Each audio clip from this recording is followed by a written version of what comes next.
दोस्तों, हमारे देश के प्रधानमंत्री नीदरलैंड की धरती से एक ऐसा बयान दे दिया है जिसके बाद से भारत के अर्थव्यवस्था के विशेषज्ञ और भारत की सकल घरेलू बाजार जो है पूरे तरीके से चिंतित है और भयभीत भी है। भयभीत इस बात को लेकर के है कि आने वाले समय में भारत की इकोनॉमिक क्राइसिस कितनी ज़्यादा बढ़ने वाली है और इसके संकेत जो है भारत सरकार की तरफ से लगातार पब्लिक डोमेन में दिया जा रहा है और इस बात के लिए सजगता बरतने को भी कहा जा रहा है कि देश भर के लोग फिजूल खर्ची से बचें और अपने आने वाले समय में भविष्य में पैसे को सुरक्षित करके रखें ताकि इकोनॉमिक क्राइसिस के समय में वो अपनी ज़रूरत की चीज़ों को खरीद पाए। दोस्तों, उन्होंने बयान ये दिया है कि संकट नहीं थमा तो करोड़ों लोग फिर से गरीबी में चले जाएंगे। नीदरलैंड से पीएम मोदी का दुनिया को बड़ी चेतावनी। इसको दुनिया के नज़र से नहीं बल्कि जब आपके राष्ट्र के अध्यक्ष जो है पीएम जो है नीदरलैंड की धरती से अगर संबोधन कर रहे हैं और इस तरीके का विचार लोगों के सामने रख रहे हैं, वो भी अंतर्राष्ट्रीय मंचों पर, तो इसको अपने देश से जोड़ना काफ़ी ज़्यादा सही होगा। सही इसलिए होगा क्योंकि कुछ ही दिन पहले हमारे देश के प्रधानमंत्री नरेंद्र मोदी देश को संबोधन में इस बात का जिक्र किया था कि देश के लोग अनावश्यक खर्च से बचे, गोल्ड नहीं खरीदें और पेट्रोल डीजल की खपत को कम करें क्योंकि आने वाले समय में भारतीय अर्थव्यवस्था जो है चुनौतीपूर्ण समय से गुजरने वाला है और इस समय में काफ़ी ज़्यादा लोगों के बीच में डर का माहौल भी बना हुआ है। दोस्तों, इस पूरे प्रकरण पर अंतर्राष्ट्रीय और मीडिया क्या रिपोर्ट दे रही है और विशेषज्ञ इस बारे में क्या सोचते हैं वो भी हम देखते हैं। आप यहाँ पे देख सकते हैं, India is facing mountain structure and external economic pressure driven by the ongoing US Iran conflict. आपको पता है कि यूएस ईरान और इजराइल के बीच में पिछले 2.5-3 महीनों से युद्ध लगातार बढ़ते जा रही है और इस युद्ध के कारण विश्व भर में जो मार्केट की सप्लाई चेन होती है उसमें बहुत ज़्यादा प्रभावित हुई है, जिसमें भारत का बाजार भी जो है बहुत ज़्यादा प्रभावित हुआ है और इसके कारण भारत में महंगाई जो है अब बढ़ना शुरू हो चुका है। अब हाल ही में आप देख सकते हैं कि पेट्रोल डीजल के दाम भी बढ़ गए हैं और इसके कारण आने वाले समय में भारत की जितने भी खाद्य पदार्थ हैं, यूरिया या फिर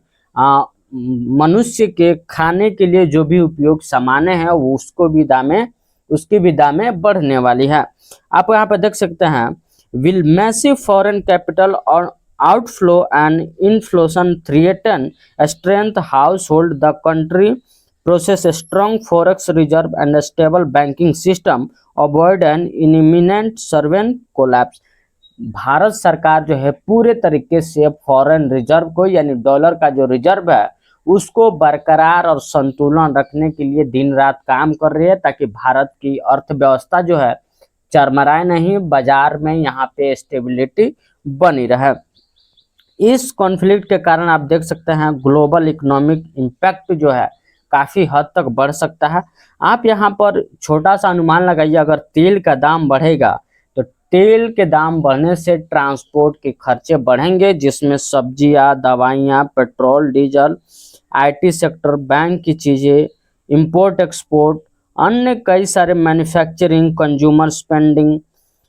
अन्य कई सारी चीज़ें जो हैं इससे प्रभावित होंगे और उनकी प्राइस जो है एकदम से ऊपर उछाल मारेंगे, जिसके बाद से जो है भारत में बहुत ही भारी संख्या में महंगाई देखने को मिल सकता है क्योंकि भारत जो है कंज्यूमर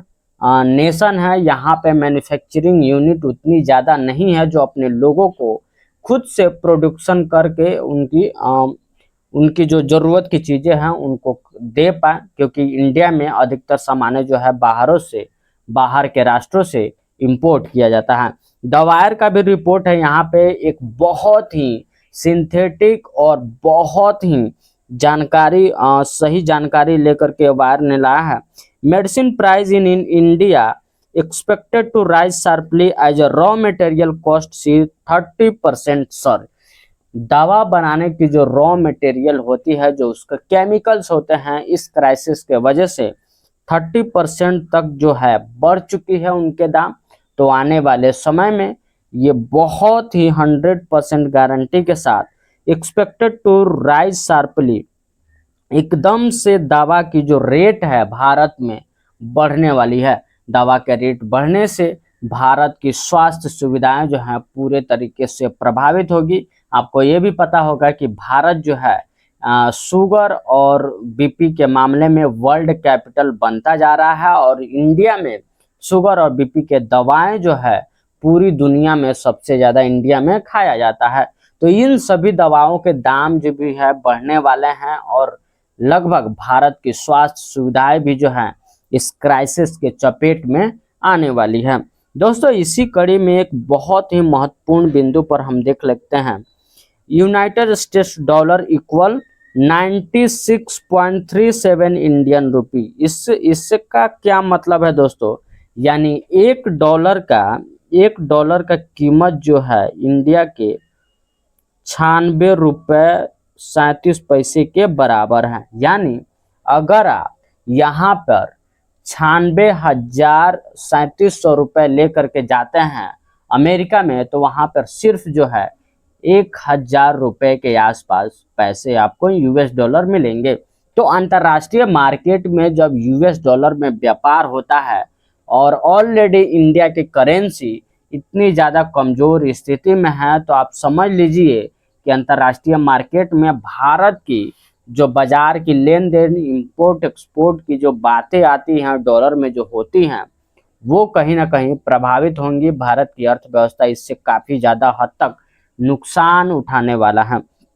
क्योंकि दोस्तों भारतीय रुपया जो है डॉलर के मुकाबले दिन प्रतिदिन कमज़ोर होते जा रहा है, गिरते जा रहा है, और इसको लेकर के भारतीय गवर्नमेंट ने जो है कोई भी ठोस कदम नहीं उठाया है। तो ये सारी भी चीज़ें देखनी ज़रूरी है, क्योंकि मार्केट में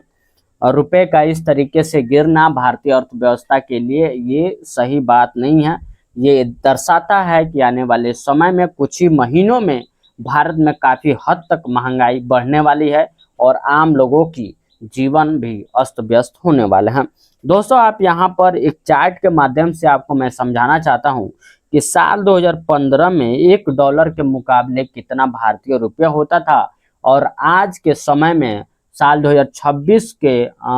में कितनी ज़्यादा ये बढ़ चुका है। आप यहाँ पर देख सकते हैं कि जब मोदी जी सत्ता में आए थे तो लगभग 66 रुपए का $1 होता था। लेकिन इसी मोदी गवर्नमेंट की पॉलिसी में आज लगभग 10 से 12 साल हो गए, लेकिन इस गवर्नमेंट की पॉलिसी ने भारतीय रुपये का एकदम से सत्यानाश कर दिया, जिसके कारण अंतर्राष्ट्रीय मार्केटों में भारतीय रुपये के ऊपर प्रेशर बढ़ रहा है, जिसके बदौलत भारत की फॉरेन एक्सचेंज घट रही है, और भारत में महंगाई भी जो है दिन प्रतिदिन बढ़ते जा रही है। आप यहाँ पर देख सकते हैं कि ये सारी चीज़ें साल 2020 में 74 रुपये हो गई, और साल 2025 में 86 रुपये हो गई। $1 की कीमत 86 रुपये के बराबर हो गई, और आज साल 2026 में यही चीज़ बढ़कर 96 रुपये 37 पैसे $1 का कीमत हो गया। तो दोस्तों, ये सारे आंकड़े, ये सारे रिपोर्ट इस बात को स्पष्ट करता है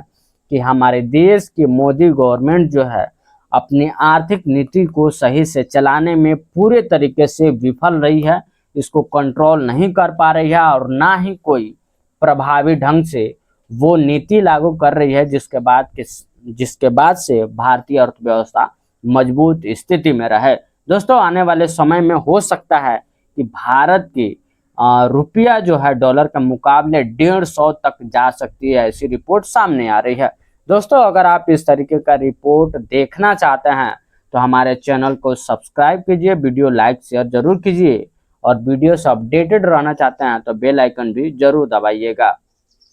जय हिंद।